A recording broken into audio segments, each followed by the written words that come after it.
Hey everybody, I'm Luke Renner. I'm standing outside of the Caribbean Institute of Media Technologies here in Vaudreuil, Haiti, which is just outside of Cap Haitian. And I want to tell you this story of something that happened today. So I was in town in Cap Haitian with my daughter Hannah and my friend and colleague and student C-Love. And Hannah and C-Love were off doing groceries, going through the market, picking out the things that were on the list. I was sitting in the car with my iPad, planning the agenda for class, which starts next week. We've got an English class and a journalism class starting right here.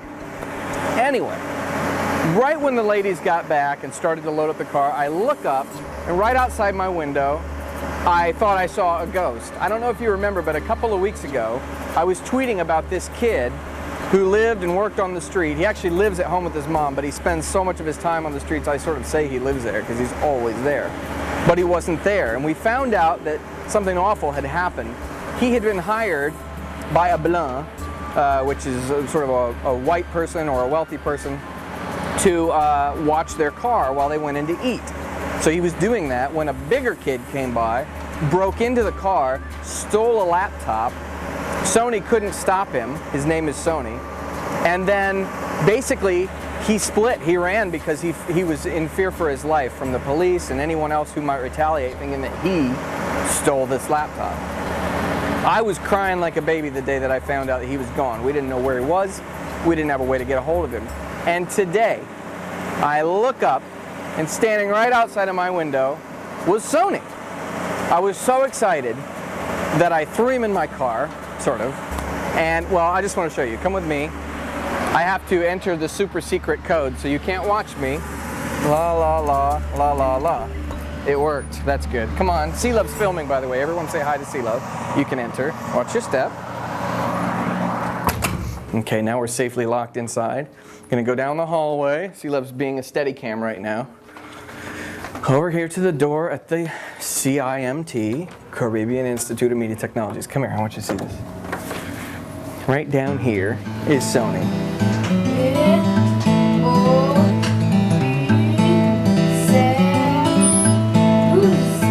I went ahead and stepped out on the hall to let Sony have a little privacy while he does the work in there.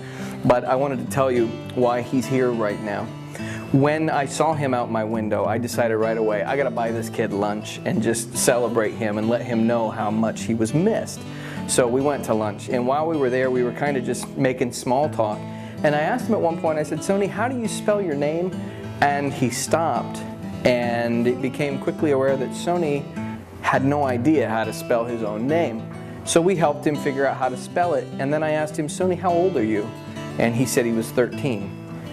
And I immediately started to cry again. So I turned away very quickly so he couldn't see me. I didn't want him to feel like I was pitying him or something. I didn't want him to feel uncomfortable. So I turned away, and when I did, I turned my head up to the sky in the opposite direction. And right over my shoulder there was the top of a building. And the building was, it was like an unfinished concrete, so it was this ashen gray color, the same color of the letters in the Learning Village. And right out of the top of this building, it was like a three-story or four-story building. Just right there in the middle of the building, there was this green plant popping out of it, growing off the edge. And it totally triggered my memory. It reminded me of the Learning Village logo, where we've got that ashen gray eye with the green leaf popping out of it. That was intentionally designed to communicate that life can come from the ashes.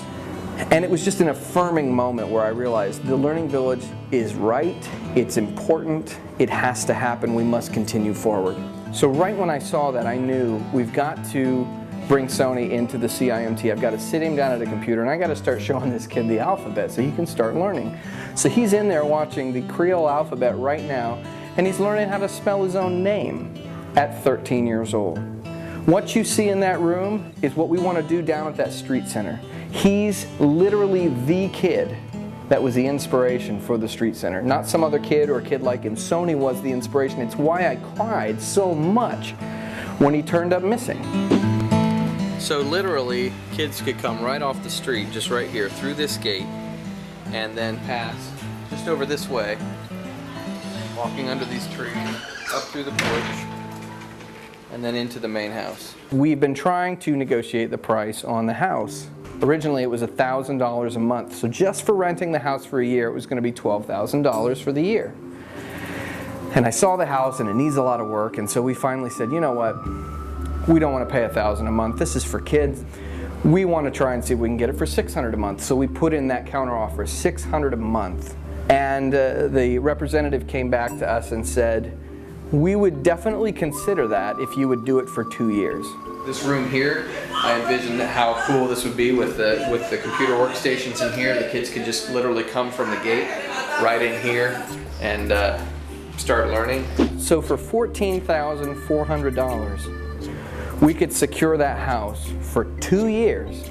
Now there are other expenses, but if we could secure the facility, we could start right now painting it. We could get computers in there. We could start the project. And I believe that once we have that momentum going, the little bits, the rest will come into place, because the gravity of it will start to pull the solutions toward it. I believe that, I know that, and after finding Sony today, and after seeing the green coming from the ash, I just know, call it a divine sign, call it superstition, call it whatever you want, but I just know that this is the thing to do. So we need your help. If you can help us figure this out, we want to try and raise $14,400 to lock down this building for 2 years. From there, we'll figure it out. And we have other ideas and plans, but that's what we've got to do first. So we need your help, and we appreciate it. And I'm just so grateful for your prayers and your support up to this point, and we look forward to what we're going to do together with you from this point forward. Thanks so much.